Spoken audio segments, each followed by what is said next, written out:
The candlelight in the small hall of the Red Keep wavered gently, yielding its high columns and the austere tapestries that bore dragons long since turned to bones and legend. Eddard Stark stood alone beneath those shadows, the weight of 1,000 northern winters drawing faint frost onto his breath, though the summer night was warm. A raven feather hush held the corridors beyond, broken only by the persistent beat of his own heart and the soft pulse of the torches. In the silence he listened for truths, for the distant howl of a dire wolf far from home, for the quicksilver footfalls of betrayal that had haunted him since stepping through the gates of King's Landing. Instead, another sound reached him. Measured, almost playful. Boots that made no attempt at stealth, yet floated as lightly as promises. Petyr Baelish appeared from the darkness, as though the stones whispered him into being. His cloak, dark velvet trimmed in silver mockingbird pins, swung about him like a conspirator's smile. At first glance, the whisper-thin lines at the edges of his eyes suggested sleepless calculation. Only a moment's study revealed the flicker of something softer, nestled beneath cynicism. He halted 3 paces away, tilted his head, and observed Eddard with an intensity that rippled through the air as tangibly as a drawn blade. "My lord hand," Littlefinger said, voice as polite as a harp chord. "You walk these halls as though each stone might bite. May I persuade you to an easier vigil? Wine loosens more mouths than steel." Eddard met the smaller man's gaze cautiously. Sometimes a blade is still the kinder tongue. Wine rarely leaves a man whole. Petyr's smile broadened, transforming into a crooked half-moon. Yet men never tire of courting its wounds. But I did not come to debate cup or sword. I came to make an offer, one I would not trust another breath to carry. Ned's eyes narrowed, memories of his sister's ruined crypt spurring a private chill. "You have made many offers, and I have yet to discover the shape of honor in them." "Honor," Littlefinger echoed, as though tasting iron on his tongue. "Your most faithful companion, and your cruelest jailer.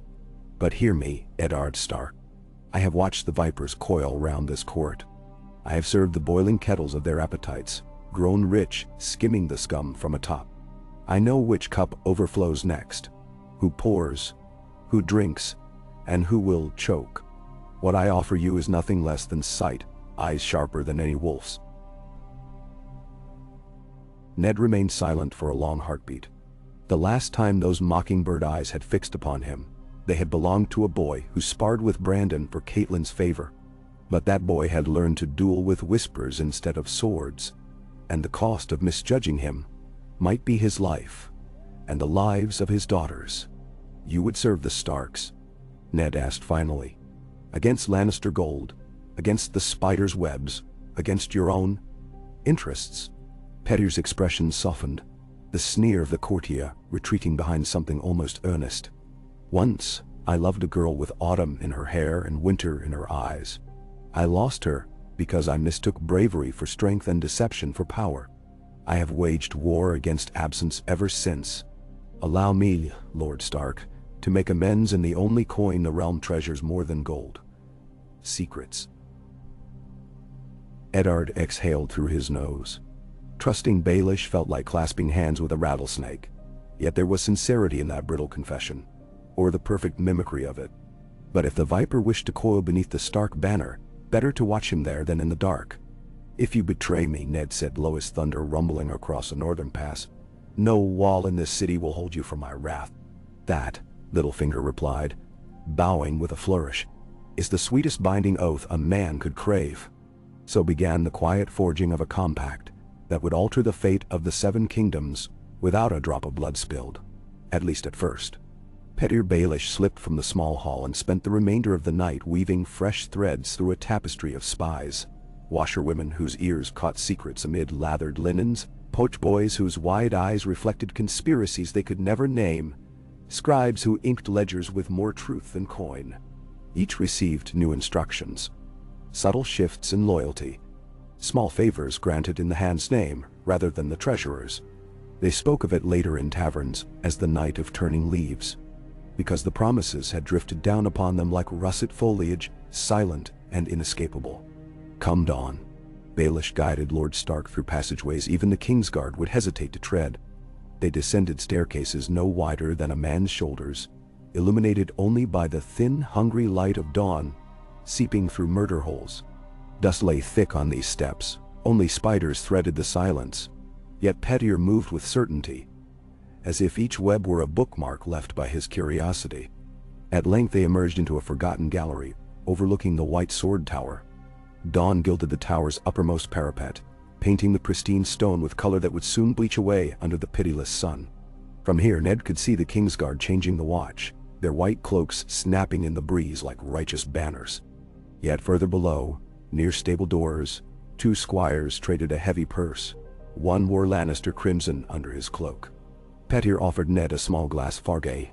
The hand raised it, studying the clandestine exchange, reading greed in every furtive glance.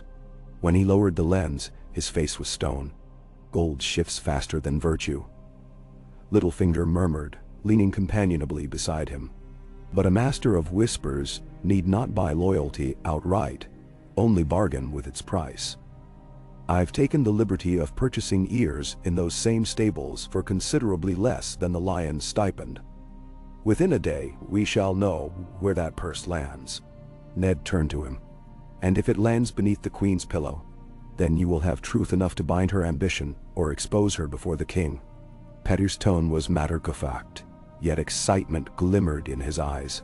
The realm's most explosive powder lies not in wildfire coffers, but in the stale secrets of bedchambers. Ned said nothing, but a flake of ancient northern ice cracked quietly within him. He had come seeking justice in open daylight. Baelish offered justice wrought in night's hidden foundry. Still, the first collision of those methods might yet serve House Stark. In the days that followed, Littlefinger wove himself through the capital like a silken thread slipped through rough wool. Some nights he dined with Master of Coin Lords, who believed he still bent to their coinage. Other evenings he waited upon the Queen, his pleasant trifles distracting her from deeper currents. Each hour he shed a different skin, yet beneath every guise he carried tidings back to Eddard. The cargo registers, Varys kept in double-scribed ledgers. The list of sellswards newly arrived at the Lion Gate, even the secret fruits in the royal kitchens, because kings revealed moods in their appetite long before their tongues. Meanwhile, Ned moved as steadfastly as a heart tree's root, outwardly unchanged. Yet his eyes, once troubled by fogs of uncertainty, began to sharpen. Quiet as snowfall, he ordered changes among the guards posted at the Tower of the Hand, inserting men who owed their smallfolk parents' fields to Winterfell's grain shipments during the last long winter. He wrote letters to Robb, instructing his heir to send 24 sworn swords south under the guise of escorting his daughter's trunks of clothing. Catelyn, from the Vale, returned cryptic assurances of discreet alliances. Beneath every seal, the wax was unbroken to the court's prying eyes, yet Baelish had taught Ned the art of writing truths beneath innocuous trade reports. Milk for Frostfang ponies meant wildfire rumors. The price of amber signified movements of Goldcloak. Weeks turned without visible tremor, yet beneath, the realm's foundation began its slow groan of shifting plates. One afternoon, Lord Stark attended the small council as usual. Renly Baratheon joked of tourney pomp, Grand Maester Pycelle smelled of dried mint and years. But Petyr, leaning at ease, dropped a casual remark about discrepancies in naval provisioning ledgers. 30 barrels of lamp oil missing out of Gulltown, yet none recorded as lost at sea. The others shrugged, uninterested. Only Varys' painted smile twitched at the corners. Ned marked that twitch, the bite of a spider sensing rival silk. That night, Petyr visited Ned in the solar once the keep slumbered. Soft moonlight slipped through high-arched windows, repainting charts and letters on Ned's desk in pale blue. The lamp oil test, Petyr explained, tapping a ledger. A deliberate falsity of my design. If the spider scurries to correct it tomorrow, we will know his web clings to the master of ships. Ned frowned. You bait our allies as readily as foes. Trust is fragile, my lord. Better cracked in private than shattered in war. Besides, Stannis' meticulous recorder-keeping will reveal the alteration long before any ship sets sail. No harm done, save to pride. And thus Ned found himself guarding not only his honor, but the dangerous tool he had accepted into his grip. Each night he studied reports Pettier presented, coin clumps of gossip pressed into significance by the spy master's subtle logic. Each day he weighed those truths against the hard sense of his northern conscience. Somewhere in that tension a new understanding of justice kindled, that righteousness might still burn bright, even when sparked within shadow. Across the city, whispers of change rustled among people who rarely troubled the noble eye. Cobblers under the street of flour passed coded messages in heel nails. Washerwomen at the river's edge swapped colored ribbons to mark which linens belonged to Lannister retainers, and which to the Queen's secret paramours. A single coin, stamped with the direwolf's head, landed in a beggar's palm, and the man wandered off singing a tune about bastards in golden cloaks. No one noticed how swiftly such songs spread through taverns, or how quickly gold cloaks grew uneasy under smirking stares. Late one evening, Arya Stark found Littlefinger in the godswood of the Red Keep, standing before the carved weirwood heart tree whose face wept red sap. She had stolen away with her wooden practice sword, seeking fierce solitude among the leaves. Yet there he stood, hands clasped lightly, gaze lifted to those bleeding eyes. "You shouldn't be here," she blurted. Pettier did not flinch. "Neither should you, child. Yet here we both are. Tell me, what do you see in that face?" Arya eyed him warily, uncertain whether to flee or to fight. "A tree." Pettier smiled softly. "A truth then. But the greatest faces are carved by men seeking to trap truths in wood, perhaps in hopes of binding the gods to listen. Your father listens often, does he not?" "Damn. She nodded. Pettier knelt, cloak pooling around him like spilled ink. "The real gods, Arya Stark, lurk behind men's eyes and beneath their tongues. They are born in fear and desire. Learn their faces and you will never be blind." Arya swallowed, uneasy yet curious. She asked, "What do your gods look like?" Pettier's eyes glimmered in the moonlight, reflecting ghostly leaves. "Mine? They look like mistakes I dare not repeat." "Madto." Before she could reply, he straightened, bowed with surprising solemnity, and slipped away, leaving the girl alone beside the face that wept for an ancient world, and for what children must learn too soon. In the Riverlands, rookeries stirred. Letters bearing the seal of House Tully flew between rivers and sea. Edmure fretted over fish weirs and outlaw bands. Brynden Blackfish sensed storms gathering and sharpened old blades. None knew that within those letters lay hidden fragments of Pettier's intelligence, ink patterns subtle as frost forming on window panes. When Catelyn deciphered them by firelight in a high hall of the Eyrie, she traced a finger over the margins and felt, for the first time since Bran's fall, a fragile bud of hope unfurl. Yet hope is a treacherous bloom in King's Landing. One sweltering afternoon, Jory Castle intercepted a Lannister messenger darting toward the royal stables. The knight's cloak was red as fresh blood, his manner smug. Jory coaxed him into ale at a nearby inn first, the Heddle's Quilt, where, under the guise of drunken camaraderie, he glimpsed the wax seal on the missive. A lion, twin-tailed. The letter vanished beneath the knight's tunic again. But not before Jory memorized its distinctive mottling of wax. He returned to the Tower of the Hand and described it to Pettier, who produced a slim ledger of documented seals like a blacksmith displaying tempered blades. "A lion's pair of tails," Pettier muttered. Lord Tywin's private cipher, rarely used save for messages he would die to keep secret, and addressed to Sir Jaime, no doubt. "Can we intercept it?" Jory asked. Littlefinger tapped the ledger thoughtfully. "Not without drawing fresh blood. But sometimes knowledge of a letter is more potent than its contents. We need only suggest to Jaime that we hold a copy." Ned listened, considering. "Jaime is prideful. He will not respond to threats." "He will respond to fear for his sister," Pettier countered. "And I know precisely which mirror to place before him." He turned, the lamplight catching motes of dust in his wake. "Leave this to me." Thus the stage was set for a weaving of half-truths and insinuations that would ripple across palace corridors. The following night, Jaime found in his chambers a sheet of parchment folded into the shape of a lion. No words marred its surface. Only a faint scent of pine, the signature fragrance of Winterfell's resin candles. He crushed the origami beast in his fist, nostrils flaring, thoughts racing toward corridors where his enemies prowled.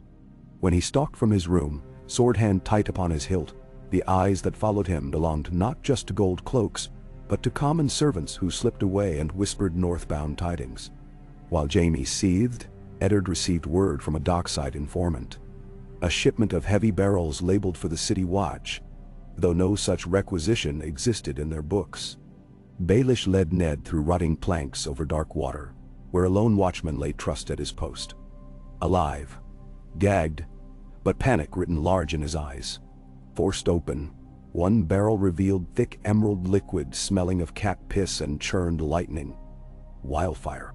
Enough, Petter estimated, to immolate half the flea bottom. Someone wishes to raise the price of chaos, he observed quietly. Ned's jaw set. Or to frame the Starks for lighting the match, should these be found in our possession. He stared at the deadly glow. We move them at once to the Red Keep's vaults, under guard loyal to the north. That will reveal your hand, Petter warned. The Queen will know you know. Good, Ned said. Let her. Pettier studied him a moment and smiled. Perhaps with admiration, perhaps with calculation. As you will, Lord Stark, but once the drums sound, we must be ready to dance. They removed the wildfire by night, each barrel marked with a direwolf sigil to show whose vigilance had averted catastrophe.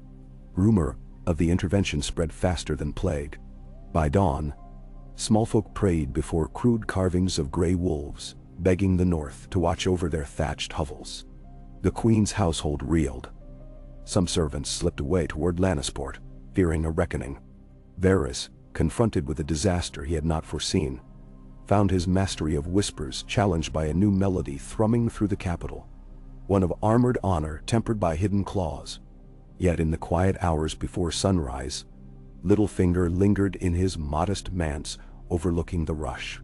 He had played pieces upon a board none yet recognized, and for the first time he felt the intoxicating thrill of forging destiny, not for selfish ascendancy, but for something perilously close to loyalty. Still, his heart hammered with restless truths. Alliances with wolves offered warmth, but invited fangs. Could a mockingbird nest safely among predators bred for stark winter nights? And if so, at what cost to old ambitions?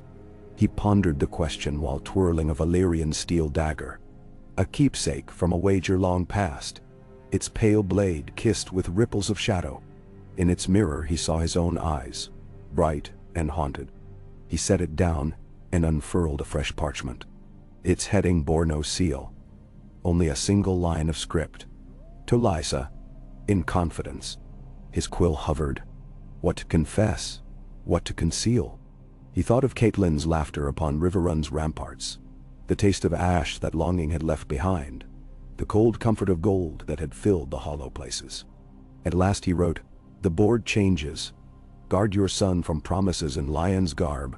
Send me the wind from the vale, that I may chart the next storm." He dusted the ink with fine sand, folded the letter, and sealed it with blue wax. No mockingbird stamped it, only the faint impression of a moonhunt falcon sigil borrowed from an old ring. Let the hand puzzle over that someday. For now, Pettier had other games to play. 5 days later, as summer's heat simmered over the city, Eddard Stark sat beneath a lattice of carved redwood in the Hand's solar, studying a map of the city's subterranean passages. Across from him, Littlefinger pointed out dotted lines that represented forgotten wells and smugglers' vents like capillaries beneath a great beast's hide. "This tunnel," Pettier said, tracing one slender finger, "runs under the Queen's cloisters. Varys uses it to eavesdrop on her privy council. Block it here with a cavaillon, and the spider loses half his legs." Ned raised an eyebrow. "You mapped these yourself?" "In my youth I found more profit in secret doors than honest ones." Pettier's smile was wistful. "A castle is little different from a ledger, my lord Hand. You learn in its columns and hidden sums. The voids where coin disappears. And you fill those voids? Sometimes I merely lift the rug so others trip. The fall reveals where true coin is buried." They shared a rare chuckle, two men too different for friendship yet bound now by a conspiracy against greater darkness. Outside, Bells began to toll. Ned's breath stilled. 7 towers chimed noon, but one bell beat at a frantic tempo. The bell of the Sept of Baelor, calling the faithful to an unscheduled congregation. Peter's eyes flashed. "Something stirs," he said. Within the hour they learned, King Robert had returned early from his latest hunt. Boar's blood on his cloak and wine on his breath. He demanded counsel immediately. Rumor claimed the king had quarreled with Renly on the road over questions of succession. Another said he had received a secret missive from Stannis and now raged against shadows on a gnarled throne. Ned donned his cloak and strode through the marble corridors with direwolf sigils fluttering at his shoulders. Littlefinger followed, expression thoughtful. They reached the throne room as sunlight poured through narrow windows, casting spears of gold across the floor. Robert lounged upon the iron throne like a wounded bear, a chalice clasped desperately in his huge fist. His face, once handsome, was blotched with heat and fury. "Stark," he bellowed, voice echoing off the iron blades. "They tell me you sniff around my court like a wolf around a hen house. What treasons do you hunt now?" Ned bowed stiffly.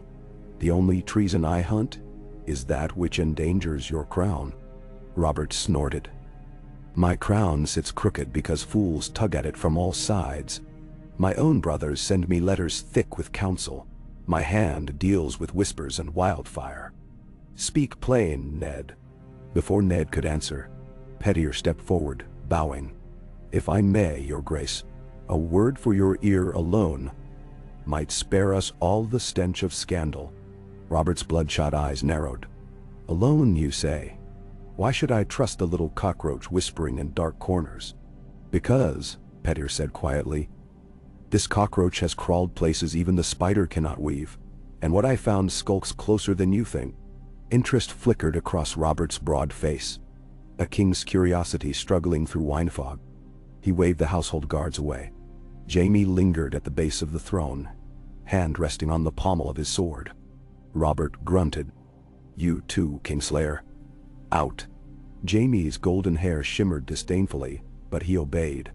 Now only Robert, Ned, and Pettier remained within reach of the throne's jagged shadows. Pettier approached the dais, voice no louder than a lover's sigh. "There is wildfire, your grace, stored in barrels labeled for the watch. It was set to ignite the city and place the blame on one who serves you faithfully. My lord hand thwarted it. The trail of coin leads back to Lannister coffers." Robert paled beneath sunburned cheeks. "My wife." "I cannot yet name the hand that parted the dragon's teeth," Pettier murmured. "But the purse strings traced to the rock." A vein pulsed in Robert's neck. The chalice shook. Ned stepped forward, steady. "This is why I sought your audience, Robert, to safeguard your realm. But justice must be weighed with care." Robert's gaze skated from Pettier to Ned, as if seeing both for the first time under new light. At length he ground out, "Gather proof, Stark. If you find it, we act. Until then, keep silent. I will not cede civil war with rumor." Ned inclined his head. "As you command." But in his gut he felt turmoil. Proof might soon rise from the ashes of restraint, and war would follow anyway if the Queen seized wind of their approach. After they departed, Pettier exhaled, a quiet tremor betraying spent nerves. Ned glanced sidelong. "You gamble boldly." Pettier wet his lips.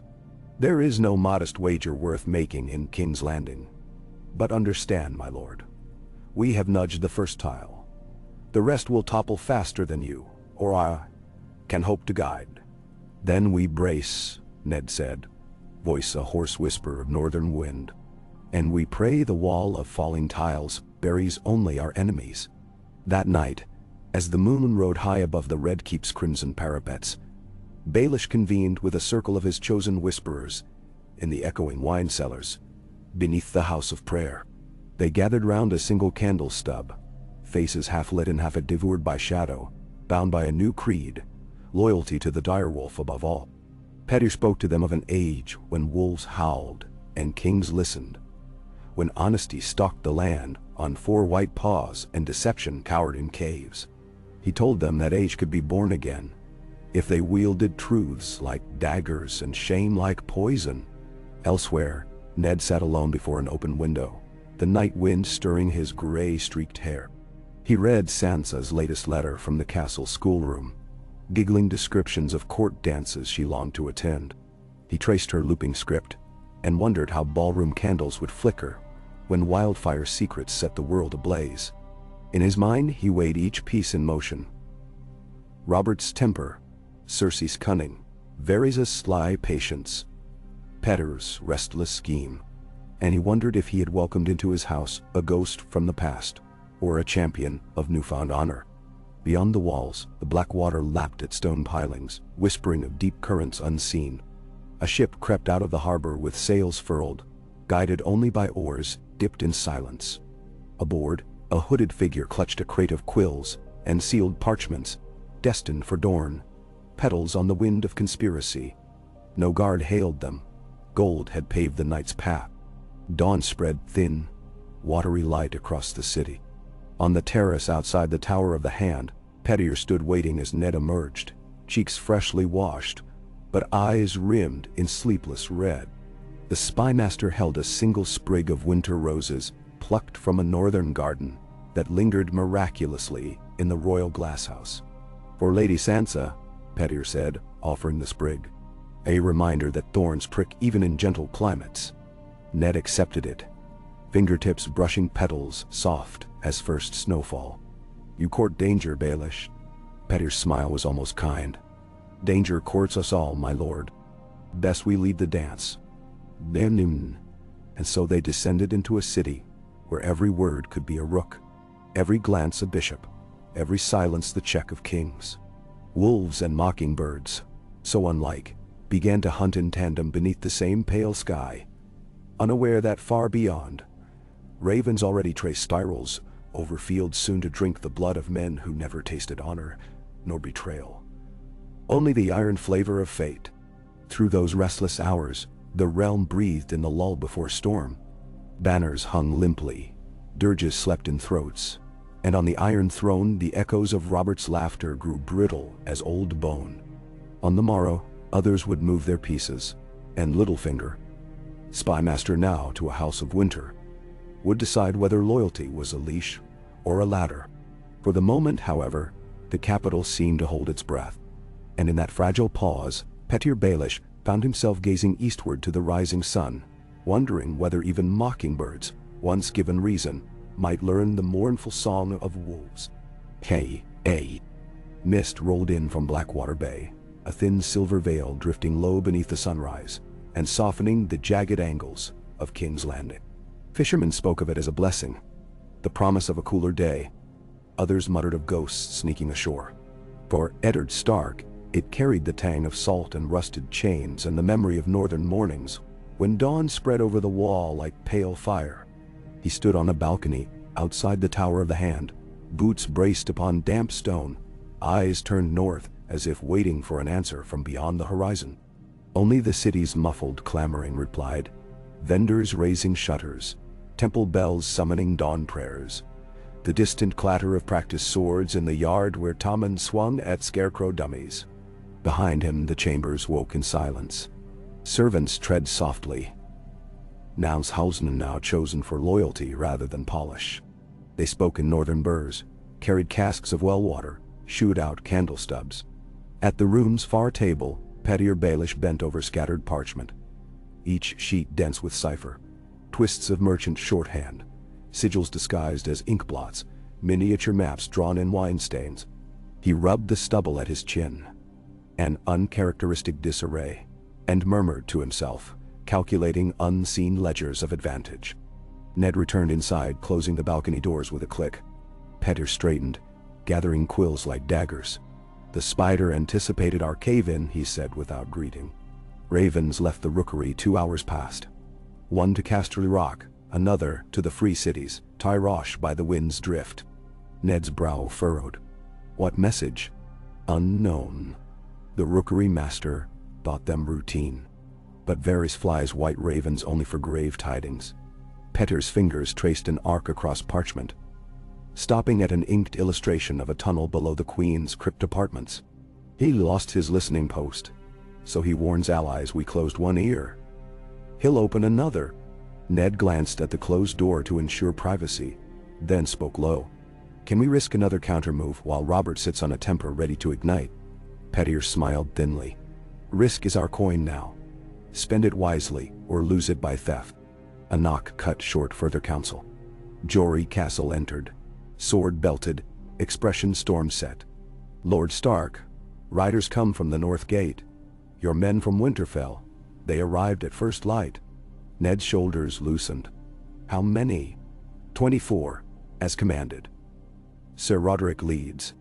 Jory hesitated. And Maester Luwin rode with them. He convened the sick wagon so as not to tax his old bones. Pettier's brows rose. A maester at court who answers not to the citadel, but to Winterfell. That complicates the spider's web. An unexpected strand. Ned clasped Jory's shoulder. Have them quartered in the Tower of the Hand. And see rods of ash hung on their doors, winter runic wards.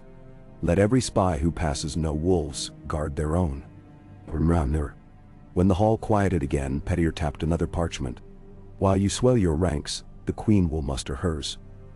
My whisperers report Sir Kevin rides south from Lannisport, with 200 men, under color of escorting the royal progress to the tourney at Bitterbridge. Yet the banner flies gold, not red. Tywin's private guard. That many to escort a hunt. Ned's jaw set. No, they come to shore up Lannister claim here, and reinforce whatever plan Varys warned of. Pettier's voice softened. If we mean to strike, the hour approaches. Ned looked to the door where a servant entered, bearing a tray of honeyed oats for breakfast. The man's hands trembled. He set the bowl down too hard, spoon rattling like a silver bird. Ned thanked him, dismissing him kindly. But in that fleeting exchange he saw what Littlefinger meant. The capital's nerves thrummed taut as drawn bowstrings.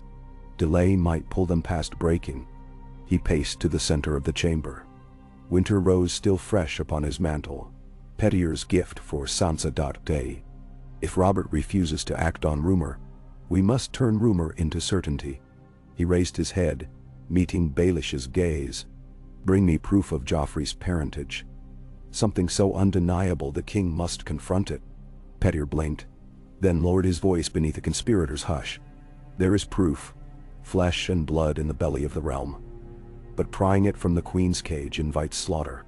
Then we slit the cage, Ned said, surprising even himself with the chill of his tone. Before she brings a lion's pride to tear my daughters apart. Pettier's smile curved, part admiration, part warning. Very well. I know of ledgers kept by Pycelle, birthing records for the royal nursery. Another lies with Septa Mordain, who tutored the princess. If their ink lines differ, we have a thread. Fetch it. Ned poured wine into 2 cups, amber glow trembling. They drank, silent oath shared. Outside, gulls cried above the city walls. By midday, King Robert summoned his small council. They convened in the Tower of the Hand, this time at Robert's insistence, as if the Iron Throne itself weighed too heavily upon him. The king's eyes were bloodshot, yet brighter than days past, spurred by restless fury. Grand Maester Pycelle droned on about grain levies and sickness along the King's Road. Renly proposed a grand melee at Bitterbridge to honor Robert's name. Varys smiled, hands tucked in ample sleeves, and spoke of Dornish unrest, conspiratorial but bland. Yet through it all Robert's gaze darted to Ned, demanding unvoiced answers. At last Robert cut Pycelle short with a slap of his cuff. Maester, spare us the coughs of peasants. My hand promised me proof, and I would hear it. Ned rose. He felt Pettier's presence behind him, like a thin but unbreakable cord. Your Grace, investigations continue. I beg, one more day. One day. Robert rumbled. After that, heads or tails, cues. The council dissolved in murmurs. As they filed out, Varys lingered, eyes bright as onyx, the faint scent of lilac perfuming his wake. Lord Stark, he whispered, wars are waged in silence before they ever sound upon trumpets. Take heed that the silent war around you reaches no pitched battle you cannot win. Ned waited until the eunuch's sash disappeared around a corner. Petyr stepped from a shadowed alcove. The spider speaks truth. He sees our dance. Then we step faster, Ned muttered. That afternoon Arya slipped from lessons and prowled the lower bailey with her practiced sword needle. Shadows clung to corners where smith fires belched smoke, and the girl darted among them, imagining enemies in every whisper. At the old wells near the dried moat she spied two strangers. A sellsword in mail patterned like fish scales, speaking to a stable boy she knew only as Michael. Coin passed between them. Arya crouched behind a mossy statue, heart hammering. The sellsword asked, "When do the dire wolves sleep?" The stable boy glanced about, then whispered something Arya could not hear. The sellsword nodded, satisfied, and slipped away toward the eastern sally port. Michael pocketed the coins, face pale. Arya held her breath until they left, then crept back toward the castle proper. She considered running to father, yet stories of children overheard often ended with little ears cut. She swallowed fear and ran for the Tower of the Hand anyway. She blurted the tale to Jory, who ushered her into Ned's study where Petyr Baelish consulted with Maester Luwin over coded parchments. Ned listened without interruption, eyes glinting at the mention of scaled mail. House Celtigar outfits guards in such pattern? Maester Luwin offered. Or Taroshi blades, Petyr added. Sea sellswords favor fish. He knelt before Arya. Did the man bear tattoos? Tyrosh marks their sellswords with bright pigment. Arya shook her head, brash braid swinging. Only a scar across the brow. Petyr's breath quickened. A scar shaped like a crescent? Yes, she said, surprised. Like a moon. Petyr rose, turning to Ned. Salar the Sea Drake, once of Myr, sellsword to the second sons, now in Cersei's quiet employ. He brokers smuggling of dangerous goods. His voice dropped. Including wildfire. Then he means to reclaim the lost barrels, Ned concluded. Or punish those who foiled him. Petyr met Arya's wary gaze. You have given us a gift, little wolf. He touched her shoulder. May your eyes stay keen. Arya flushed but tried to hide her pride. That night Jory led a half-dozen northerners to the sally port, intercepting Salar before he exited. Steel rang, brief and brutal. Salar fell with a slit across the throat, a satchel of dull green vials clinking at his belt. Among them nestled a folded scrap of parchment, sealed with a double-tailed lion. Ned pried it open under candlelight. An order to ignite the wildfire stores and frame Stark men patrolling the dock. The signature below read, "For the safety of the crown, Jaja." No surname, yet the flourished line curled like a golden mane. Ned's hand shook, part fury, part relief. He had proof, yet not the proof he sought of the children's heritage. Still, this would move Robert. At dawn he strode for the royal apartments. The guards parted, recognizing the storm in his eyes. Within, Robert slumped half-clad upon the edge of the bed, wincing as a squire tightened his belt. Cersei stood nearby, silk robes cinched, hair cascading like molten gold. She watched Ned approach with feline stillness. "What now, Stark?" Robert grumbled. Ned handed him the parchment. Robert read, lips moving silently. His color changed from ruddy to ashen. "Jaime," he whispered, more disbelief than accusation. Cersei's eyes narrowed, then flicked to Ned. Only for an instant did her composure waver. A tremor ghosted across her fingers. "Forged," she said coolly. A crude attempt to sow discord. Ned ignored her, addressing Robert. "The wildfire plot threatened thousands. The assassin wore Lannister gold. The order bears Jaime's cipher. Demand his explanation." Robert licked dry lips. "Summon him." Jaime arrived clad not in gold armor, but simple riding leathers, hair pulled back. He bowed, with a hint of mocking. "Brother." Robert thrust the parchment forward. "Your hand in this?" Jaime read, expression unreadable. "It is my seal," he admitted. "Yet I wrote no such words." "Convenient," Ned said. Jaime's glare shot daggers. Cersei interjected. "Anyone could press wax." "My lord husband, this is stark cunning." Robert's palm slammed the dresser, rattling wine cups. "Enough. I will not drown in suspicion." Jaime, until this is sorted, you are confined to the White Sword Tower. Give up your sword to Sir Borist. Jaime's eyes hardened. Lion's pride stung. But he unbuckled his sword belt and laid the gilded blade upon a cushioned stool. For the crown, he said sarcastically. As Jaime departed under guard, Robert sagged. Find truth, Ned. If Lannister blood conspires to burn my city, I'll mount their heads upon Maegor's holdfast. Cersei's lips pressed thin. She did not argue. Ned left, heart thundering. Pettyr awaited in the corridor, an anticipatory gleam in his eye. One lion chained, he whispered. Yet the queen remains free. She will strike harder now, Ned replied. That evening, as torches sputtered against a stiffening wind, Sansa and Arya dined with their father in the Hans Solar. First family supper they enjoyed in weeks. Sansa recounted court gossip. Arya pushed peas about her plate, mind still on sellswords and secrets. Ned listened, warmed by their voices. He looked to each daughter, memorizing faces in case tomorrow's tumult scattered them like winter birds. A knock interrupted. Pettyr entered, bearing 2 leather-bound tomes. The nursery records, he announced softly. I bribed Pycelle's apprentice. The old man never knew they left his shelves. He laid them upon the table. One dates to the birth of Joffrey Baratheon. The other, an earlier draft, Daughter. Ned opened the first book, a neat ledger of prenatal herbs, midwives' names, the queen's confinement dates.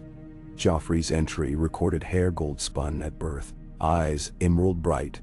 The second book, more hastily penned, listed Joffrey again, but eyes described as black of coal. Ned's finger traced the line. Black, he murmured. Not Baratheon. Pettyr nodded. The apprentice swears Pycelle had him recopy the text before presenting it to Robert. Ned closed the books. Tomorrow we bring them to the king.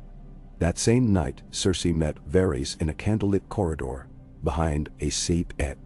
Their voices barely stirred the dust. He moves swiftly, she hissed. Varys bowed. The hand grows teeth, yet teeth may break upon harder bone. I want him gone. The eunuch lifted his gaze.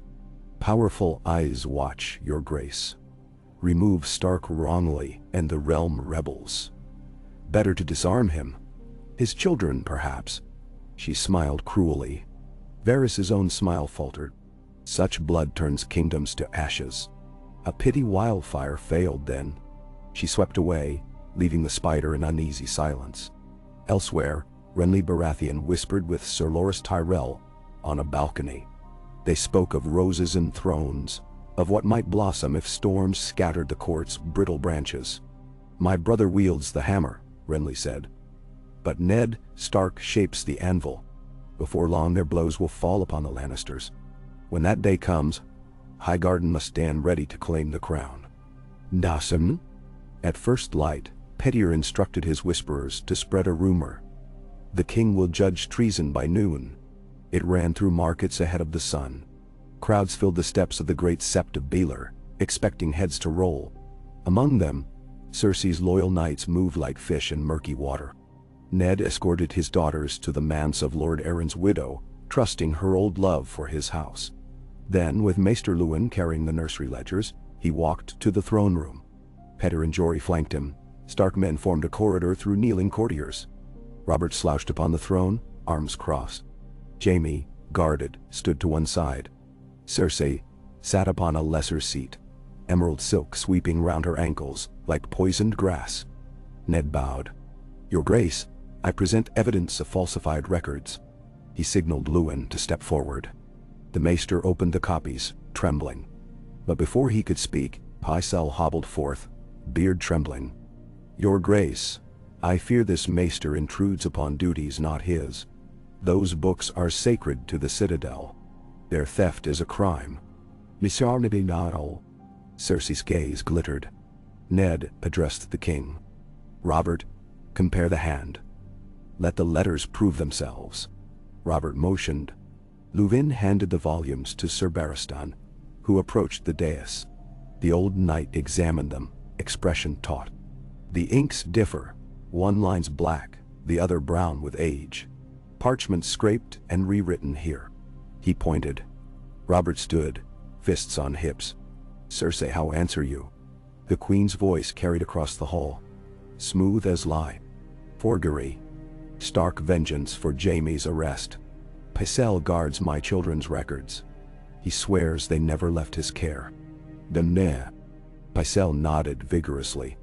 Indeed, your grace. Petyr stepped forward. The apprentice who copied them stands ready to testify if he survives the arrow loosed at him this morning. My agents pulled him from Flea Bottom with a quarrel through the lung. A murmur rippled. Robert's face darkened. Arrow? Gold feathers, lion-tipped, Petyr said. Cersei rose, rage cloaked in poise. This is madness. You trust a liar's ledger and whisperer's gibberish. Bow. Jaime's chains rattled softly as he shifted, but his golden-green eyes bored into Pycelle. Suspicion blossoming. Ned spoke once more, voice echoing in the hush. Your grace, the child's eye color speaks louder than ink. Baratheons breed true. Black of hair, black of eye, Joffrey, Myrcella, Tommen, all bear Lannister gold. It cannot be chance. Robert's lips parted. Silence drowned the chamber. At length he whispered, no. A wounded animal sound. He staggered back onto the throne, staring upon distances only he could see.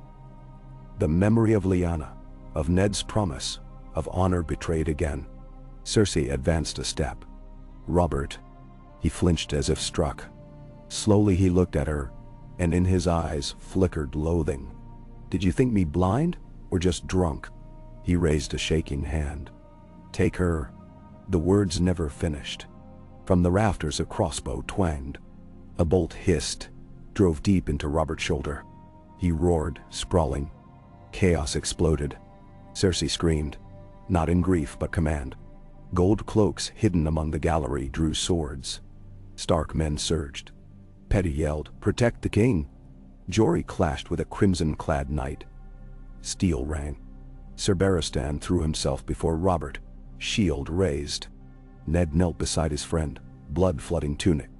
Across the hall, Jaime ripped free of his captors, seizing a fallen guard's sword.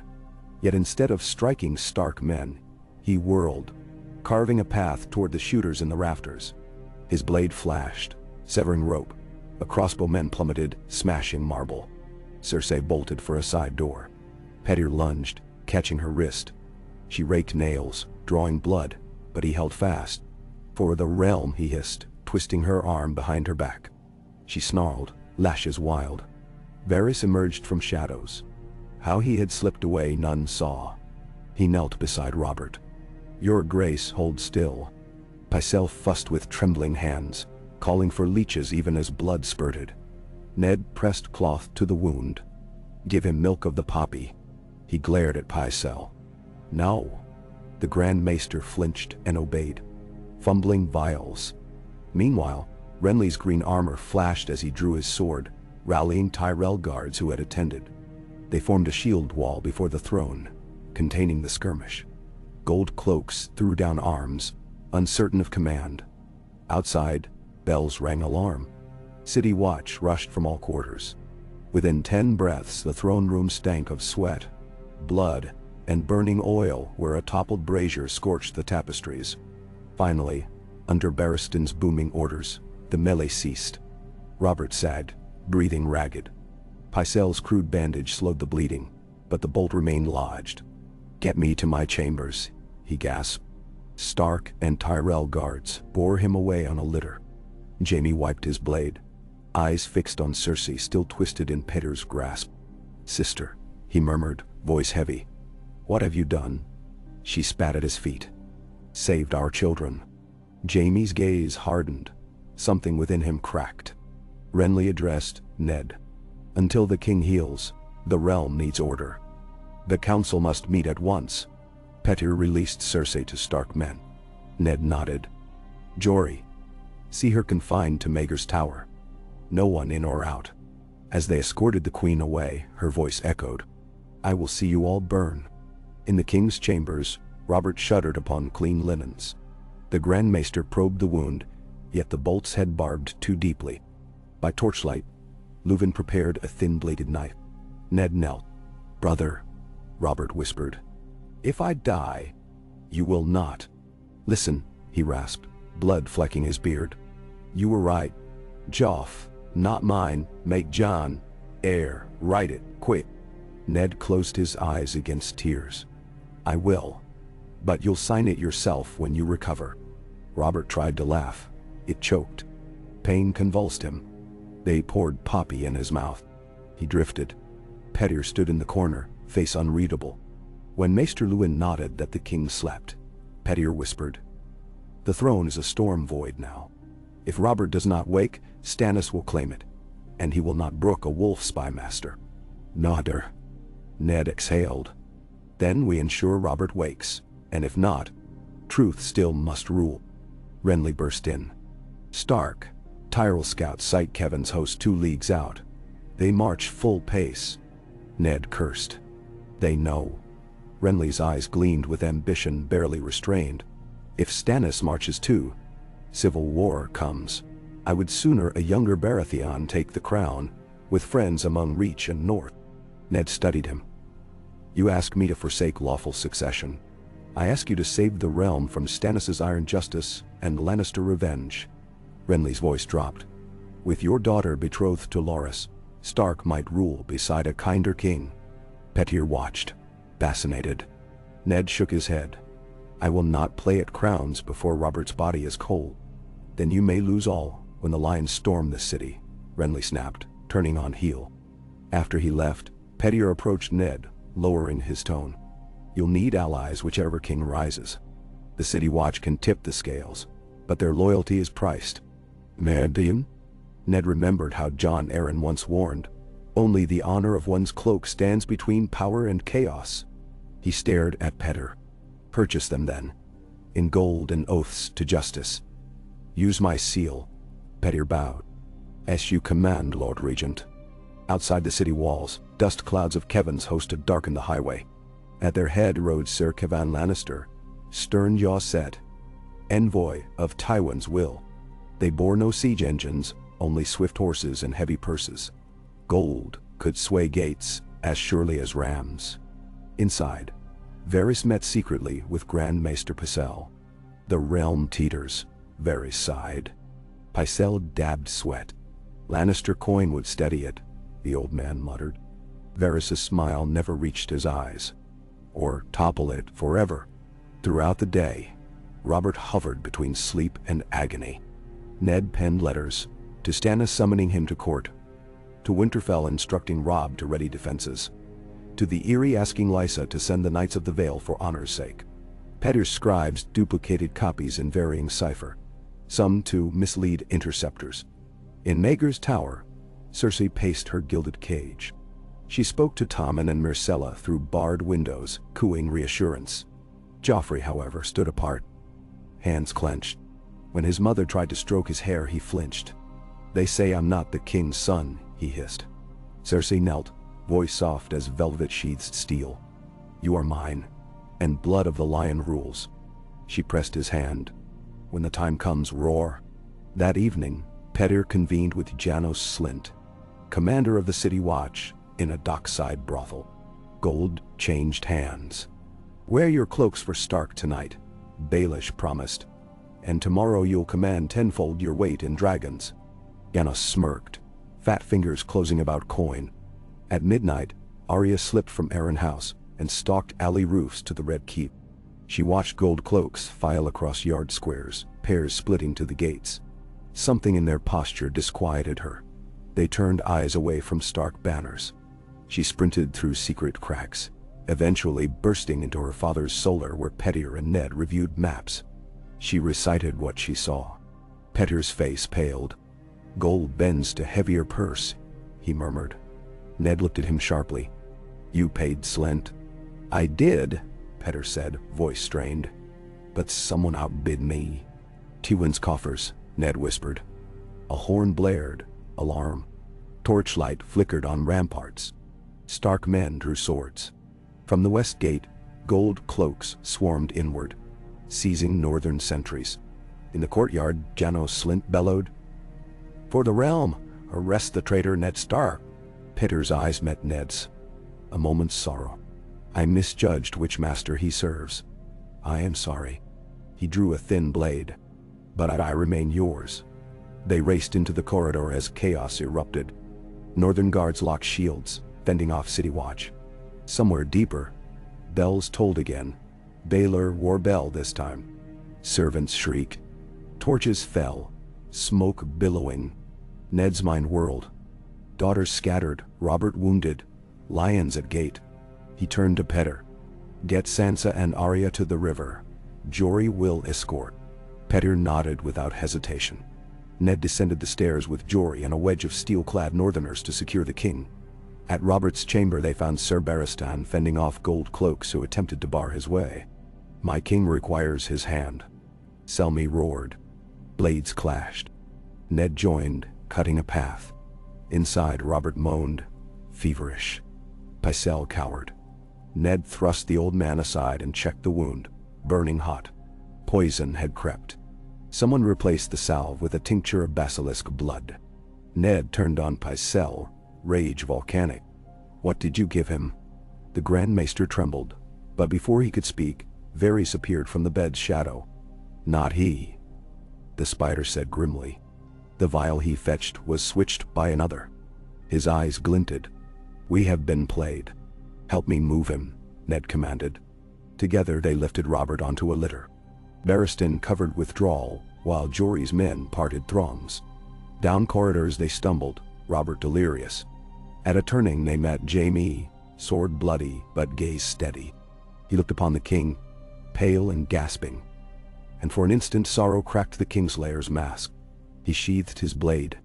"I will escort," he said, voice hoarse. "If gold cloaks want the king dead, they must kill me first." Ned nodded, unwilling trust forged of necessity. They descended to a postern gate where Stark men held ground. Beyond, a covered cart waited, Pettier holding reins, Sansa and Arya cloaked inside. Maester Luwin perched with satchels of herbs. Janos Slint's troops closed in from 3 streets. Petter hissed, "We go now or never." They loaded Robert onto bedding in the cart's rear. Pettier cracked reins. The cart rumbled toward the docks. Jory, Jaime, and a dozen Stark men formed riding guard. Lanterns swung, scattering shadows across cobbles slick with spilled wine and blood. As they neared the fish market, a column of Lannister men cut them off. Kevin's vanguard already within the walls. At its head rode Sir Kevin himself, eyes hard. Jaime spurred forward. "Uncle." Kevin raised a hand. "Stand down, Jaime. Hand over the traitor." Jaime shook his head. "The king is within.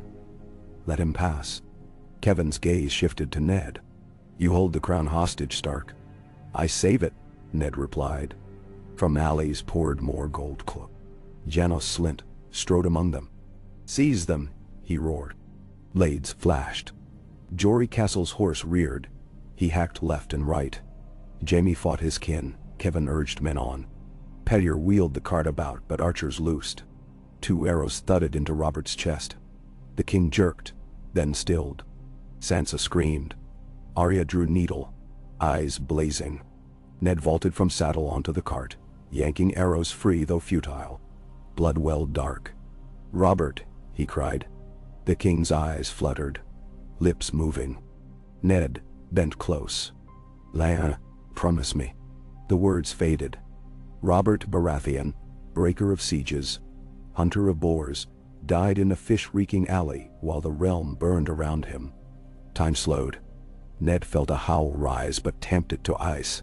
He looked at Kevin, at Slint, at the scattered faces of city folk watching horror-struck. "Behold your deed," he said, voice like glacier grind. "A king slain by coward's arrow." Kevin paled. "Not our doing." Pettier's voice cut sharp. "Who commanded archers, Slint?" The commander hesitated. "Orders from the queen, to secure the false king." "False no longer," Ned growled. He drew his sword ice, runes glinting. "By Robert's final command, I stand regent until the rightful heir is named." Kevin's men faltered. Jamie, bloodied, breathing hard, moved to Ned's side. "He speaks truth enough for me." "Stand aside, uncle." Kevin's gaze shifted between house, honor, and blood. At last he lowered his blade. Gold cloaks followed, confusion bursting like frostbite. Stark and Lannister knights formed uneasy ring around the cart. Jory signaled to move. Slowly they rolled to the mud gate, where Pettir's coin had already purchased a ship. The northern wind holds stocked for swift voyage. Before dawn, sails unfurled to misty sky. On deck, Robert's corpse lay shrouded. Ned stood at prow, salt spray crying across his cheeks. Beside him, Jaime Lannister stared across dark water, face hollow. Pettir emerged from below, speaking quietly. "News spreads fast. Within days, banners will rise. Stannis Renly, Tywin, perhaps even Greyjoy wolves." Ned gazed north. "Then we race the storm. Winterfell first, then River Run. Then we march south again with hosts of men sworn to justice." Jaime sheathed his sword. "And what of me, Stark? Lannister by birth, Kingslayer by name, traitor by doubt. Adult. You trust me still?" "Namiseka." Ned met his eyes. "I trust what a man chooses after his mask breaks. Prove yourself, Sir Jaime." He extended a gauntleted hand. "Ride with me for Robert's memory." For a long breath, Jaime hesitated. Then he clasped Ned's wrist. A pact born beneath storm clouds. Pettir folded arms, smiling faintly. Mockingbirds and wolves, lions and old ghosts, all aboard one fragile vessel. The song's minstrels were right. Sansa wept softly beside Arya, who held her hand. Maester Luwin prayed over Robert's body. The crew raised anchors. Behind them, King's Landing glimmered under dawn. Towers of red stone rising from fog, bells silent now. Ravens spiraling above as if sensing carrion of kingdoms. Flames licked distant roofs where riots kindled. The realm woke into chaos. But upon the deck of the northern wind, a new alliance braced for dark tides. An oath sworn in blood and grief. Eddard Stark lifted his eyes to the North Star, fading in morning light. "Guide us home," he whispered. And the ship sailed on, carved prow, cleaving mist, bearing wolves and lions together toward a horizon both perilous and unseen. Ekaine. Grey dawn swallowed the southern sea as the northern wind plowed northward. Her patched sails flushed with faint rose, where the rising sun's light bled through thin canvas. Chill spray misted over the rails and hissed upon Ned Stark's greaves, etching salt into fresh scratches left by last night's escape. He stood unmoving at the prow, silent mast of iron and duty, while behind him the ship's timbers groaned like sleepers stirring from bad dreams. Wind carried briny licorice and the sour tang of tar. Gulls wheeled overhead, keening like distant horns of warning. Ned flexed stiff fingers about the pommel of ice and let the scent wash memory from his mind just long enough for breath to steady. Below deck, bunks remained dark, except for a single taper guttering in the steward's kiosk. Jaime Lannister lay awake on a low pallet there, gaze fixed to the plank ceiling. Splints from half-healed bruises ringed his ribs. New cuts crisscrossed the old as though his golden skin were fresh parchment bearing a scribe's frustration. He listened to the rush of waves and to muffled snores of the crew, but mostly he listened to his own thoughts, echoes that clanged like swords at dusk. "Kingslayer," they whispered. "Traitor to blood, to vows, to pride." Yet above the noise threaded another hum, something bone-deep and unfamiliar. For the first time since the Mad King's death, Jaime felt an anvil-heavy obligation unshackled from cynicism. It terrified him more than the swords of 100 enemies. He rose, pulled on leather jerkin and cloak, and croaked a greeting to the sentry at the ladder. The sentry, a Northman thick as an oak stump, eyed him warily but offered no challenge. Trust, Jaime mused, was a fickle guest aboard this vessel, but at least the invitation had been written in blood and necessity. He stepped onto the deck where wind lashed hair across his face, and he found Ned precisely where he had expected. Carved figurehead given life, North Star in grayscale. Jaime halted 3 paces off. "You'll freeze to stone, Stark," he called. Ned did not turn at once. Instead, he ran thumb across ice's runes as though reacquainting himself with an old prayer. Steel keeps me warm, and there is comfort in the horizon. Damarisol. Jaime folded arms. The horizon holds 1,000 unknowns. Tywin's wrath, Stannis' claim, Renly's ambition, iron-born opportunism. Ned finally glanced over shoulder, brow twitching in what might have been humor, had it not been carved from wintry ice. Unknowns become less fearful once a man lifts his sword. He paused. How do your wounds fare? Jaime shifted weight. Stiff but serviceable. Sir Selmy sought a binding before we fled. Unlikely he will follow our course. Kingsguard oath pulls him another way. Selmy is an honorable man, Ned said. If Cersei tightens her grip, he may stand aside or resign. Either would suit us. Jaime walked to the rail. Cersei will not forgive my defection, nor my part in Robert's flight. The cubs she calls children will grow to loathe me too. Joffrey's hatred has already taken seed, Ned murmured. Yet in time truth grows its own orchard. He inhaled salt. You saw Robert die brava. Few can claim that. He died drunk, wounded, and hunted like a stag in nets. Jaime's smile was brittle. But yes, brave to aught. Silence bled between them. Waves boomed beneath the hull. And somewhere, aft a sailor shouted at a lazy hand to tighten a stay. Then the hatch opened and Pettier Baelish emerged, stepping lightly as a man crossing an iced-over pond. The morning wind toyed with his graying hair. Salt spray jeweled his lashes. He greeted them with a curt nod and produced a sealed tube from beneath his dove-gray cloak. Raven came at first light, he said. Small black friend found us even here. Clever birds. Ned accepted the tube, cracked wax, scanned. Line by line, tension pinched his mouth. Jaime watched, braced for doom. Stannis sails from Dragonstone, Ned reported. Fleet of 25 galleys. He proclaims Robert fell to Lannister treachery and names himself rightful king. He carries the Baratheon sigil quartered with the fiery heart of the Lord of Light. Jaime grimaced. Then we face a war of sigils before snow falls. Baelish tapped parchment. Stannis travels north, not south. Bristol Bay maybe, or to treat with Stark at White Harbor. He knows Robert's body lies with us. He means to display it beneath storms and banners, prove his claim on waves of grief. Ned reread the lines. If he means parley, we may yet avoid open bloodshed. But Renly will not bow, Petter countered.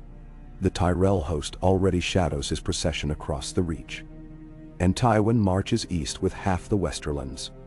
Jaime closed eyes a moment. He pictured his father's host. Rows of red cloaks flecked with gold, trebuchets lumbering behind, House Rain's old tune hummed by infantrymen who never knew its origin.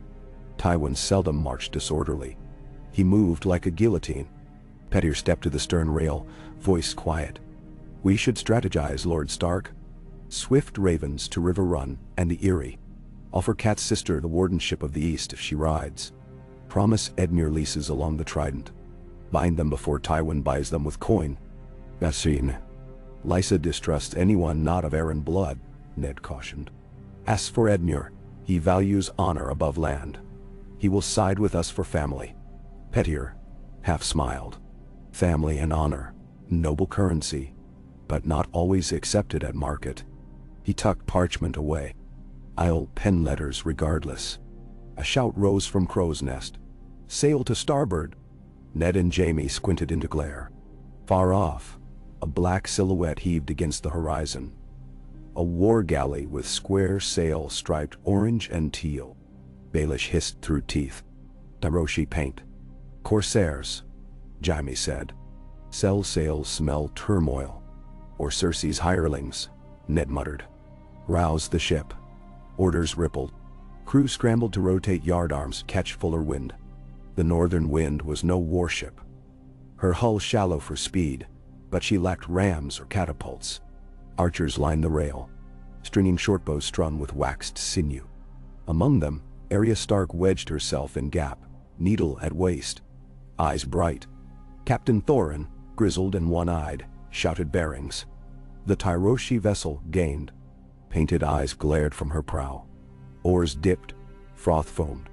When her distance closed to 2 bow shots, a horn bellowed from her deck. Arrows arced. One thunked into the mast of Northern Wind. Another sparked off a capstan. "Return!" Thorin bellowed. Northern archers loosed. Shafts hissed, peppering the sea. Jaime seized a bow, though his right shoulder protested. Ned called formations, positioning Stark soldiers at hatches in case of boarding. The galley drew alongside starboard. Grappling lines soared, hooks biting into railing. Jaime severed one with sword flick. Jory cleaved another. A third clanged onto deck and held. Tyroshi corsairs clad in scaled bronze clambered up, curved sabers gleaming. Steel screamed. Jaime met first boarder in a whirl, parried high, riposted through throat. Blood sprayed salt. Ned engaged next, ice shearing through bronze like alder wood. More corsairs spilled. Tattoos of feathered serpents writhed across arms. Eyes rimmed in kohl. Chants rising in guttural Valyrian dialect. Pettyr ducked a swipe, then slipped stiletto between ribs with surgical calm. Arya darted beneath whirling blades, hamstringing a corsair who towered over her. She moved with water dance grace, Sirio's lessons etched into bone. On the main deck, a hulking Tyroshi captain vaulted, axes flashing.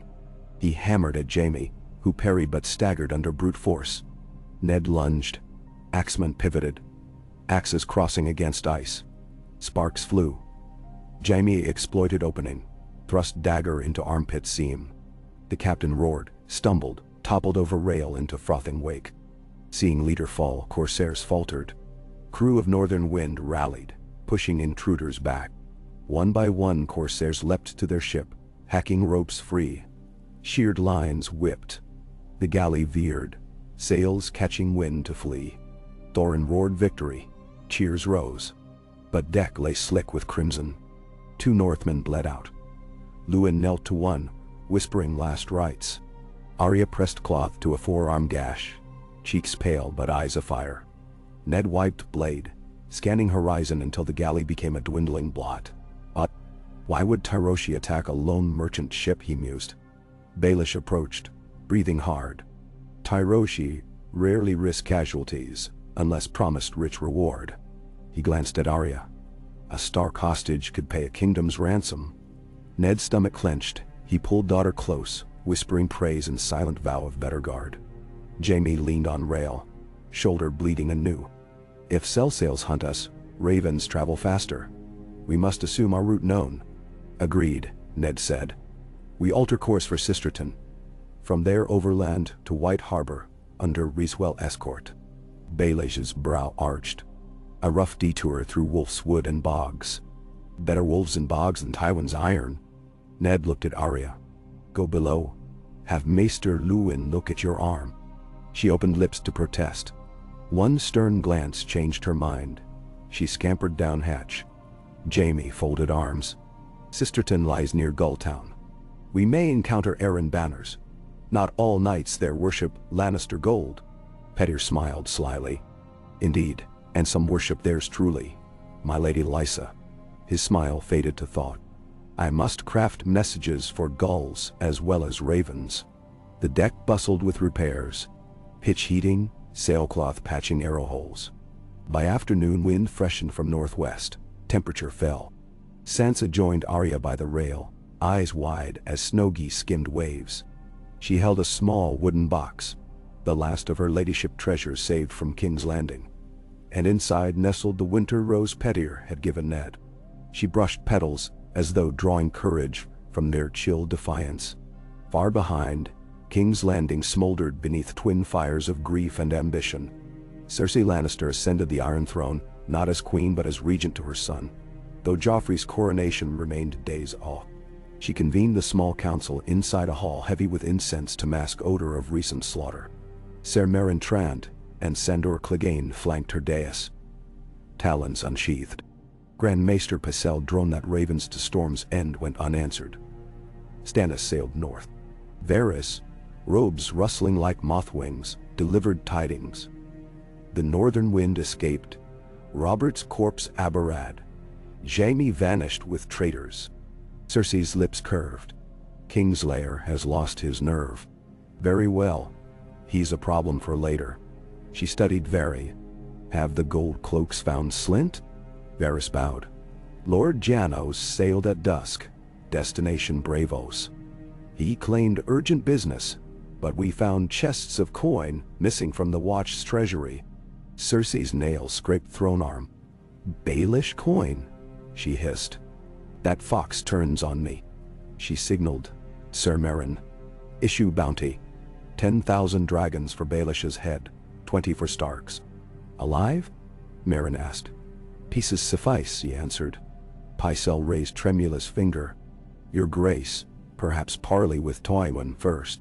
His host nears King's Landing. Uniting forces will fortify your regency. No. Cersei's expression softened at father's mention but remained steel-edged. Send a raven. I invite father to Red Keep. On my terms. She paused. And instruct him to bring Qyburn. I desire healers less squeamish than Pycelle should complications arise. Varys glimpsed Pycelle's subtle tremor.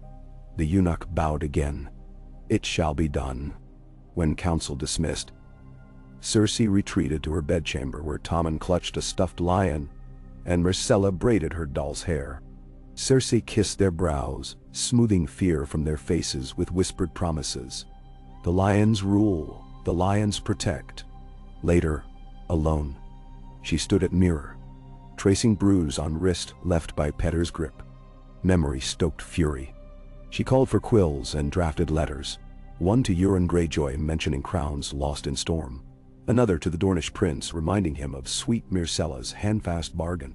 She sealed each in wax branded by Roaring Lion. War, she decided, would be waged with parchment before spears.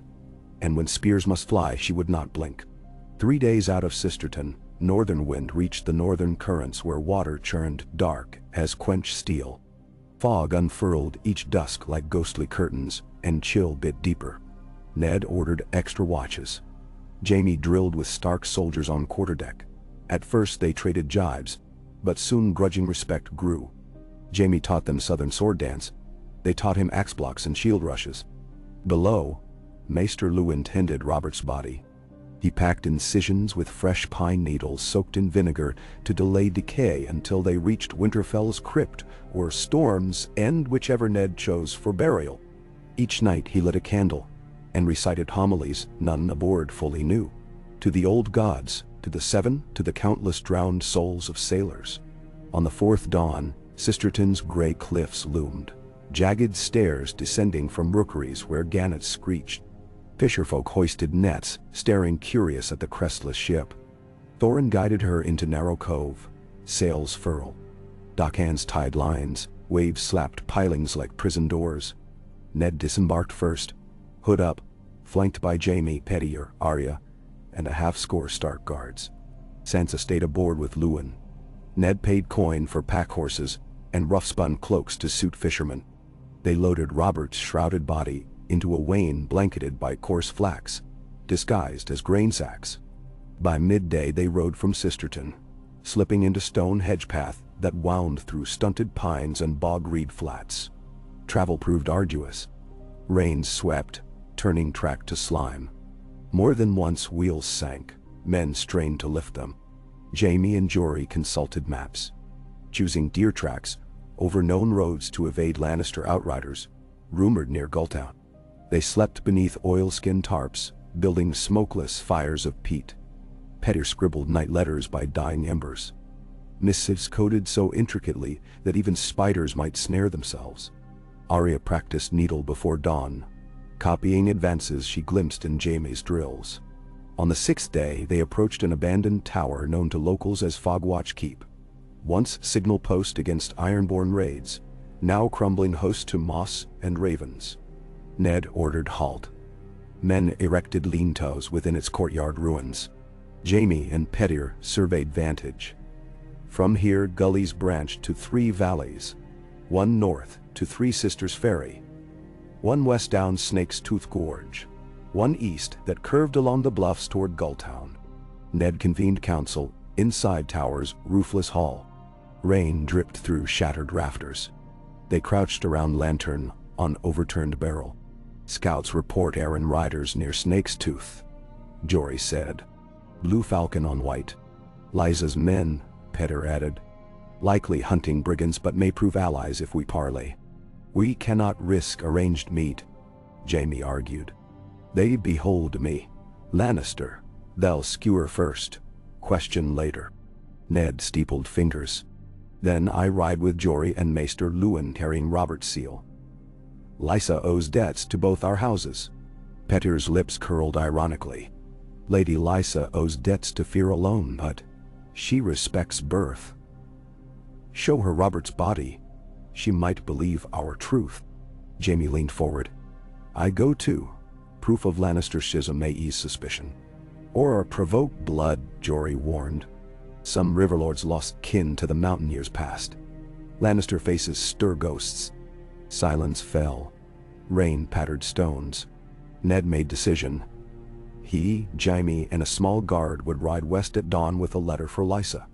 Petyr and remainder would escort Sansa and Robert's bier north to White Harbor, then over Sea Road to Winterfell. There they'd fortify and gather banners. Arya insisted on accompanying father. Ned refused. She argued. He remained immovable. Only after he promised to teach her the great sword stance upon his return did she relent. That night, Ned visited her lean-to. She slept curled around Needle. Tears dried on lashes. He kissed brow, whispering, "Winter wolves endure." Outside he met Sansa pacing. He clasped her hands, speaking of courage not as roar, but as quiet step forward. She pressed the winter rose into his palm. "For you," she said. "So you remember where home lies." He tucked it into inner pocket and embraced her. Dawn rose spectral. Mist hugged ground. Ned's party rode. Jaime wore stark gray cloak over mail, hood shading golden hair. They crossed marsh flats, brittle reeds crunching beneath hooves, and entered Snake's Tooth Gorge, a fissure walled by limestone spires, where a river hissed narrow green artery. Twice they glimpsed blue falcon pennants ahead.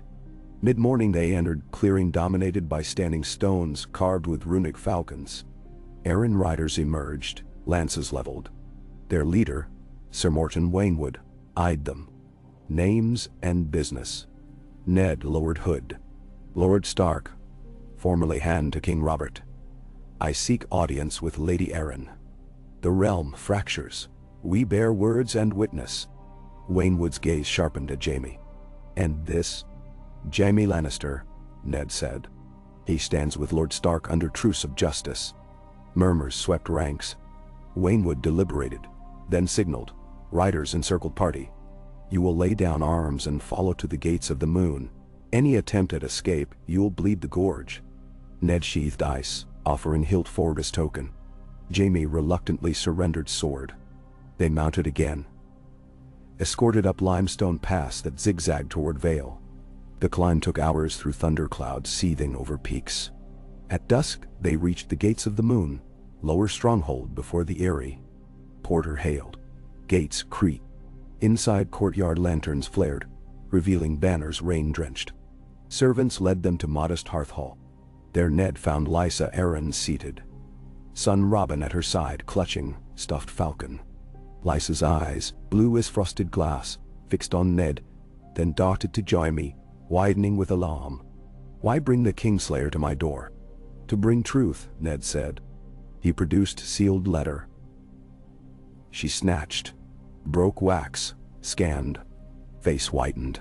"Robert dead. Cersei usurping. Stannis abroad." She swallowed. Robin tugged sleeve. "Will the bad lion fly, mother?" "Not here, sweetling." She waved him to maids. Turning back, she regarded Ned. "You require my knights. I request safe passage for Robert's body to Winterfell and an escort to treat with Stannis. When the time comes, banners of the Vale may determine peace." Lysa's grip tightened on parchment. "Stannis means to take my son as ward. I heard whisper. I will not deliver him to Dragonstone, and Renly would wed him to politics." Ned stepped closer. "But if you ally with the North, neither Baratheon nor Lannister can coerce." She blinked, calculating. "And what do you offer?" Justice for John, Ned answered. His death unresolved still weighs the realm. Stand with me, and we uncover truth. At name of her dead husband. Lysa's gaze shimmered. She nodded once. I will consider at council dawn. She motioned guards. Confine the Lannister under watch. The Stark may roam hall but not depart. Jaime raised brow but followed escort without complaint. Ned bowed.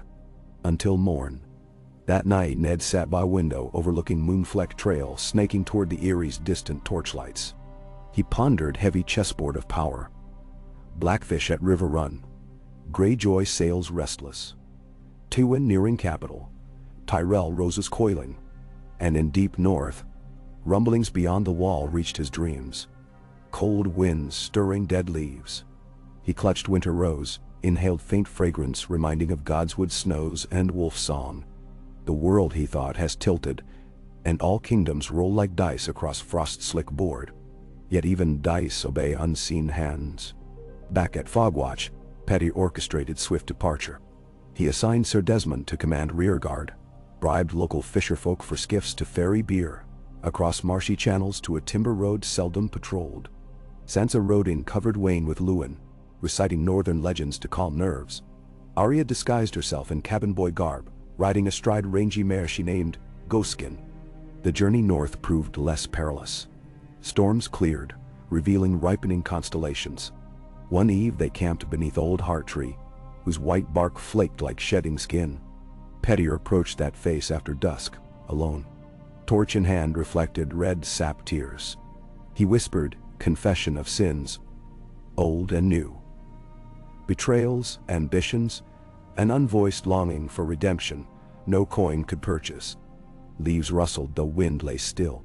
He turned away unsettled. At White Harbor, Lord Wyman Manderley received them with clamorous welcome. His triple chins wobbled as he hugged Ned's daughters, tears glinting. Stark blood is harbor light, he proclaimed. He ordered longships prepared to bear Robert's coffin upriver to Winterfell, and promised his fattest wagons bulging with grain to feed any armies Ned raised. Pettier delivered letters to Manderley's scribes. One addressed to every bannerman of the north, gather at Winterfell under Direwolf. The coldest storm yet unknown sweeps from south. Another to Stannis, offering meeting at Seaguard. He sealed with Mockingbird perched on Direwolf. Sansa found solace within White Harbor's sept, lighting candles for departed soul of King Robert. Arya sparred dockhands and amazed them by disarming grizzled Bosk the crab, earning a wooden crab token. They dined on honey-glazed trout. For a night, war seemed ghost story. Yet news arrived like raven with broken wing. Tywin's host encamped at Blackwater Rush, forging siege engines. Renly crowned himself in Bitterbridge with Tyrell alliance. Cersei married Joffrey to a frayed daughter to secure crossing loyalty. Ironborn raiders struck Stony Shore, seizing salt wives and burning crofts. Manderley's hall fell hush as Herald recited list. Pettia's gaze snagged on Ironborn line. Mind already spinning profit. Greyjoy ego ripe for manipulation. Sansa watched Baelish's eyes and shivered, sensing storms beneath surface. In Gates of the Moon, Dawn Council convened. Knights of the Vale filed into round chamber draped with sky-blue banners. Lysa seated high, Ned and Jaime flanked by guards, Maester Coleman presiding. Ned spoke first, detailing Robert's death, proof of Lannister plot, Stannis' claim. Jaime then addressed knights, voice devoid of arrogance. He condemned Cersei's poisoning, declared Tywin's host dishonorable, and pledged his sword to protect realm. His candor shocked many. Lord Royce, bronze-armored, rose. Can Kingslayer be trusted? Steel may change hands, but lion heart stays gold. Jaime met his glare. I once slew the Mad King to save the city from wildfire. Judge me by deed. I stand here again to prevent the same. Murmurs coursed. Lysa glanced to Ned. And what of Renly? Renly's coronation rests on popularity, not law, Ned said. War between brothers invites ruin. Stannis is rightful, yet he must temper justice with mercy. With Vale counsel, perhaps he will. Coleman cited scroll of succession. Debate raged. Finally, Lysa raised hand. The Eyrie will escort Robert's body to Winterfell and host a conclave of Baratheon and Stark envoys within 7 days. Until then, Vale Knights remain neutral ground. Agreed? Go. Royce nodded. Other lords followed. Ned bowed gratitude. After council, Ned met Jaime in garden walkway overhanging plunging abyss. Thin mist rose from chasm. Falcons circled. "You spoke well," Ned said. Jaime smirked. "Truth tastes strange on my tongue. Keep speaking it, men will follow." Jaime gazed toward distant peaks. "Perhaps. But my sister arranges snares. Father marches. When swords cross I may face Lannister, steal soon." Ned clasped shoulder. "Then you must decide which name matters more. Jaime or Lannister." He released and walked away. Alone. Jaime drew breath that smelled of alpine snow. He pictured Cersei's contempt, Tywin's disappointment, and memory of young girl had once spared at Casterly Cliffs because she braided a lion from rushes for him. Duty shivered, metamorphosing into conviction. In King's Landing, Tywin arrived before walls, trumpets brazen. Cersei greeted at Mudgate with Joffrey perched in litter. Father and daughter embraced stiffly. Tywin studied capital streets, noting scorched banners and gold cloaks thinning. He clasped Cersei's elbow. "Hold together," he muttered. "Your enemies multiply." Inside Red Keep, Tywin convened war council. Qyburn in dark robe, Sir Gregor Clegane armored like walking fortress, Grand Maester Pycelle trembling. He demanded full account. Cersei delivered, omitting wildfire plot. Tywin listened, eyes glinting. When finished, he stated simply, "We bring order." He dispatched Raven. To Ironborn promising license to raid northern shores. To Freys confirming cross-river watch. To Dorne feigning willingness to send Myrcella south as ward if they remained uninvolved. He ordered Qyburn to refine vials of Strangler for covert operations. He tasked Clegane with hunting Janos Slint in Bravos. That night, Tywin walked alone in Black Garden, remembering conversations with his late wife about pride and children. He asked Wind whether eagle soars by clipping its own wings. Wind answered with silence. In Winterfell, Robb Stark received first raven from father, ink, urgent. He rallied bannermen, Umber, Mormont, Glover. Grey wind howled under moon as hearths ignited. Cat paced Great Hall, reading letters. Bran watched from wheeled chair, eyes distant as if following ravens themselves. Robb donned steel and cloak clasp-shaped direwolf. Theon Greyjoy, eager, boasted of raiding Lannister coast. Cat silenced him with frigid look. Maester Patty explained logistics. Grain from White Harbor, iron from Bear Island, men from Carhold. War drums yet faint, but beat would grow. 7 days later, conclave convened at Eyrie. Stannis arrived by mule path with Fleet Captain Davos and Red Priestess Melisandre, cloaked in scarlet. Vale Knights lined ramparts. Inside high hall beneath painted sky ceiling. Stannis faced Ned. He read proclamation, naming him king. Stamped with Robert's stag broken. He spoke little at first. Then he drew sword Lightbringer, blade faintly warm. "I claim throne earned by law," he declared. "Yet I will not bathe realm in brother's blood, if false lion relinquishes." Ned stepped forward, carrying Robert's shrouded bier borne upon shoulders of northern and Vale men. They set it before Stannis. When cloth pulled back, Stannis' clenched jaw trembled. He knelt, brow to cold brow. Melisandre murmured prayer to Lord of Light. As she brushed fingers over corpse, faint glow flickered along Robert's wounds. Gasps rose. Some called miracle, others sorcery. Ned's hand drifted to ice. Stannis stood, eyes glistening, then turned to assembly. "My brother's death is injustice," he said hoarsely. "Those who mourn him must forge justice's sword. Lord Stark offers witness and North's allegiance if I temper iron with mercy. I accept. Jaime Lannister must stand trial, but if he aided Robert's escape, I grant clemency." Murmur swept hall. Jaime straightened, relief tempered by wariness. Stannis faced him. "Swear now." Jaime knelt, swordless, hand over heart. I, Jaime of House Lannister, do pledge blade to lawful king for realm's peace. Stannis nodded once. Rise, Sir Jaime. The conclave then debated alliances. Vale Lords pledged, Davos vouched fleet, Ned offered north. Melisandre urged lighting of signal fires at Dragonstone to proclaim dawn of new king. Outside falcons shrieked, ravens took flight bearing news. Some flew west only to meet arrows, others north to Winterfell where Robb set forth, banners streaming. On White Harbor docks, Pettyr watched Stannis Raven depart, then turned to Sansa Didai. Your father gathers storms. Are you ready to stride lightning? She drew breath.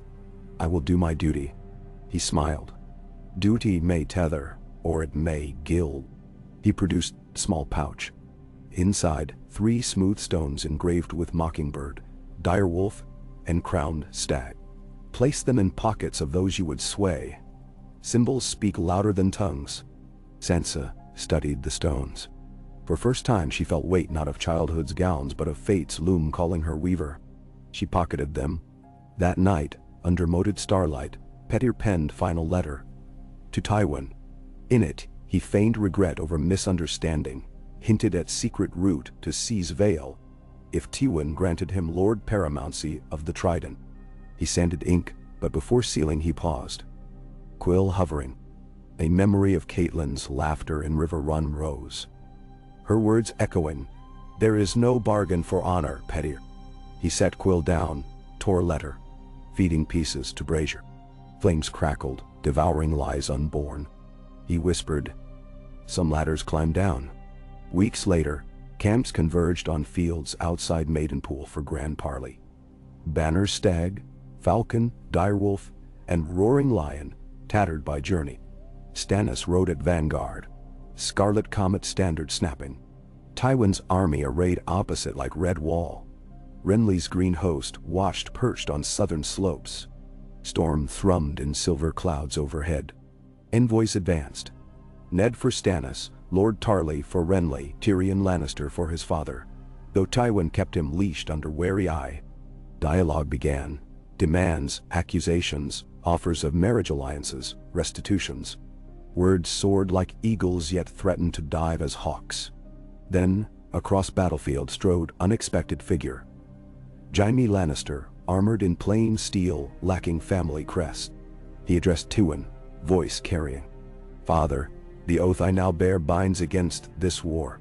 Withdraw. Let lawful crown mend wounds." Tywin's eyes narrowed. Unreadable. Silence swelled until broken by Cersei's cry. She rode through ranks, hair loose, fury unmasked.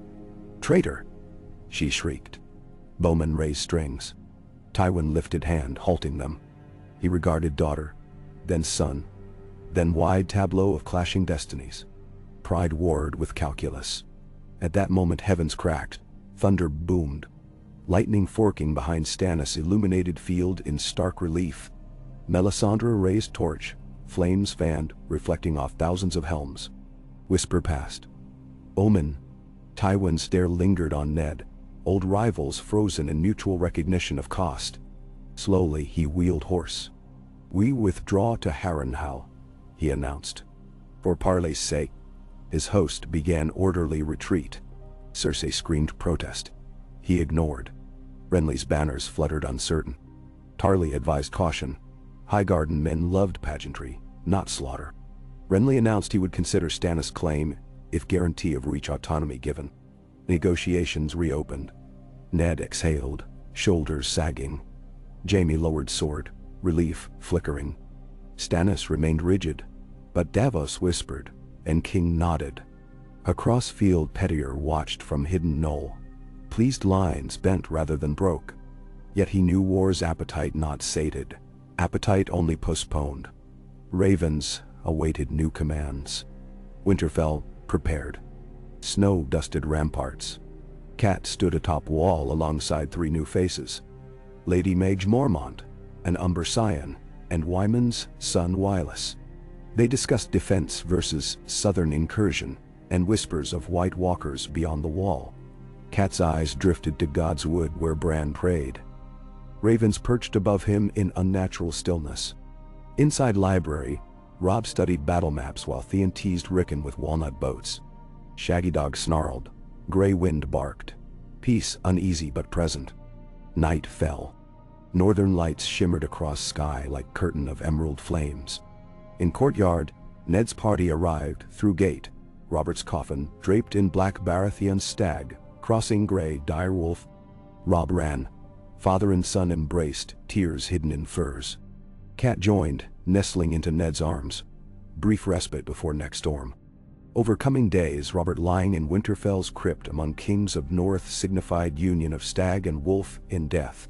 Peasants journeyed miles to light candles. Songs spun of courageous king rescued by northern honor, of lions redeemed by bravery, of mockingbird who turned to raven to confound foes. But beyond celebration, ravens still traveled. At night fort, a crow delivered message etched in charcoal. Things stir in woods. Rangers lost. Send men. Jon Snow, newly risen to first ranger, read letter under aurora glow. He glanced to Ghost, red eyes haunting. Dread iced marrow. In courtyard of Winterfell, Ned gazed upon evening's dancing sky. His daughters at his side. Sansa recited lines from dusty tome about Age of Heroes. Arya practiced dagger throws into straw effigy. Jaime sparred with Robb, their laughter ringing odd yet wholesome. Pettyr stood near Weirwood, dripping wax from candle into sap lines like new history grafting onto old bark. He whispered to Paleface, "I have climbed far, old friend. But for first time I climb not alone." He pocketed candle stub. As seasons shifted, alliances forged in desperation hardened into brotherhood, and those swords would still flash. A fragile possibility glimmered that wolves and lions, stags and falcons might stand shoulder to shoulder against deeper night, soon to fall. For in far north, behind shattered ice keeps, blue eyes opened in darkness, and in the south, a woman of silver hair gazed across narrow sea toward torn realm, dragons coiling hotter each dawn. All stories thread together, Pettyr mused, and no spymaster may weave them neatly. Yet weave they must. For dawn's edge sharpened, and the realm stood upon cusp where what men chose, honor sharpened by cunning, courage tempered by mercy, would decide whether first snowfall heralded mere winter or a silence that devoured song forever. And so the tale flowed on, inexorable as tide, toward shrouded horizons where bonds, once unimaginable, promised to hold fast against the coming night.